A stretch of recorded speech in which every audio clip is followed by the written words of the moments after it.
Dans cette station-service de Soweto en Afrique du Sud, l'augmentation des prix du carburant exacerbe les habitants. Le litre d'essence affiche 2,43 rand, soit 0,16 $, en dépit de la réduction de la taxe sur le carburant prolongée pour les mois de juin et juillet par le gouvernement. Je ne suis pas content de l'augmentation, c'est trop. Il sera désormais trop difficile d'acheter de la nourriture pour nos enfants.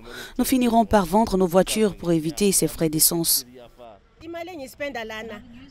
Si nous avions une augmentation dans ce que nous gagnons alors que le prix de l'essence ne cesse d'augmenter, ce serait compréhensible. Mais l'essence ne fait qu'augmenter et nous n'avons rien. Nous ne pouvons même pas compter sur le gouvernement. Le pays n'est pas à l'abri d'une nouvelle augmentation des prix à la pompe en raison de la crise entre l'Ukraine et la Russie. À cela, il faut ajouter l'augmentation de la demande au niveau mondial.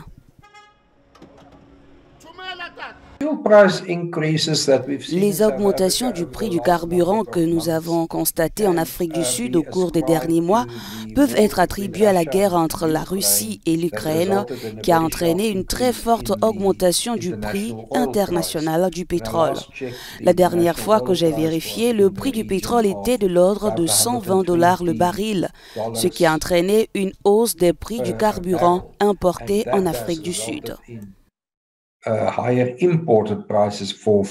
Les économistes prévoient une dégradation du niveau de vie des populations à faible revenu en cas d'une nouvelle remontée des prix de l'essence. Outre Pretoria, le Zimbabwe ou encore l'Ouganda sont secoués par cette hausse des prix du brut.